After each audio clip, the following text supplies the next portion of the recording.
From the Mapleview Animal Hospital studios, this is the WHTC Morning News with Gary Stevens and Peg McNichol on 99.7, 1450 WHTC and WHTC.com. We welcome you back to the WHTC Morning News for this Thursday, April 8th. Thursday mornings at this time, it's Destination Downtown, presented by the Windmill Restaurant. Joining us via the Zoom connection from the Holland Area Visitors Bureau's offices on 8th Street in downtown Holland, it's the Visitors Bureau Executive Director, Linda Hart. Linda, good morning and welcome back to WHTC. Good morning, Gary. How are you? We are well. Glad you are well as well.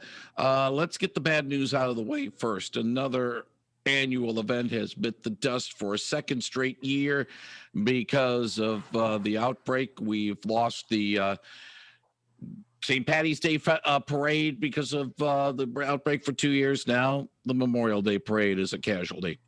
Yes, unfortunately, we had the VFW reach out to us trying to make some inquiries. So thanks to the PSD effort, we did get a hold of them. The parade is canceled, unfortunately, but they still plan on holding the memorial service at Pilgrim Home Cemetery at 11 o'clock on that Monday. So, you know, you take the good with the bad. Certainly we want to be able to honor our veterans, support them. And I guess we're just going to do it at one location rather than throughout the downtown. Yeah, unfortunately, it'll make it a little bit harder maybe in 2022 for people to get back into the routine because it's been 2 years without it. But, you know, to honor those who have given their lives for our country, that's something that maybe we just need to conscientiously bring back to us in 2022. Excellent point. Now, there are some good things going on, and there's a new neighbor of yours in downtown Holland. Tell us about Postcards from Paradise. Yeah, so it's kind of exciting. You know, we had a few casualties, like we've talked before, from COVID. Joseph A. Banks was one of them, but we have a new merchant coming in, Postcards from Paradise, just like you said. The owner's name is Catherine Heston, and if anybody loves Lily Pulitzer, this is your store. I do know that Wanda in our office, she's a huge fan of this brand. Bright colors, just speaks happiness. I mean, if you could just talk to this owner, she is just thrilled, and she has words like warm and fuzzy and happy. So it's just exciting to see, you know, another merchant who's super excited to be downtown and has a clothing line that we really don't see a lot of. So it's exciting. So we certainly want to welcome Postcards from Paradise. Of course, we are 3 weeks away from the start of the Tulip Time Festival on May the 1st, and I would assume the stars of the show are starting to peek out from the plantings in downtown, and people are asking about the tulips apparently over at the office. That's exactly right. Every single call. I can guarantee that every single call is asking about when the tulips are blooming. You know, so they are starting to peak on the north side.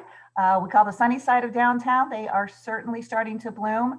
We're going to see downtown blooming probably by the middle of April. So let's see, the weekend of the 17th, 18th, we're probably going to be pretty busy, but we're expecting, according to Steve Sweep, you know, our Tulip Guru, even though he's retired, expects us to be in full bloom the 26th through the 28th. And full blooming, 75% of the tulips are blooming. And that's, of course, people, as I said, they are the star of the show. And as long as they show up, people will show up as well. But they aren't the only things that are blooming in downtown Holland, and some of the trees that really helps accentuate the tulips are coming out too. It does. You know, it's so interesting. We often hear from our visitors who say, what kind of trees are those downtown?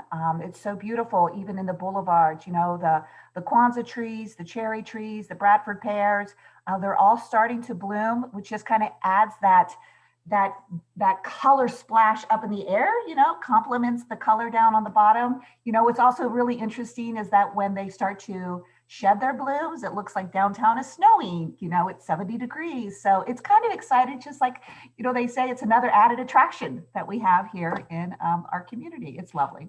And of course, many of the events with Tulip Time, they're starting to fill up in terms of the availability. While it might not have big crowds and crowds are being discouraged, it still seems to be popularity very much for the festival. Absolutely. People want to get out. They want to see the tulips. And even though it's fortunate that a lot of the events and activities are selling out because they are limited capacity, all of our Dutch attractions will still be open, accepting a big Dutch welcome to our visitors. The Civic Center will still have the art costume exhibit, the Dutch Marketplace. The walking tours have been very popular. They added a VIP walking tour, and I anticipate that those will fill up just as much. So, as we're gearing up, things are shifting and changing, but it's still exciting that people are okay with just coming and seeing the tulips, which is awesome. She is Linda Hart. She is the executive director of the Holland Area Visitors Bureau. Joins us every Thursday morning, or most Thursday mornings, for Destination Downtown, presented by the Windmill Restaurant. You're going to be taking a couple of weeks off to shall we say, get yourself ready for the Tulip Time Festival. Hillary McAlpine will be subbing, deputizing for you very well. Thank you very much for that. And we'll talk to you in about 3 weeks, Linda. Thank you very much. Sounds great, Gary. Bye-bye. Thank you very much. That's Linda Hart on 99.7 and 1450 WHTC.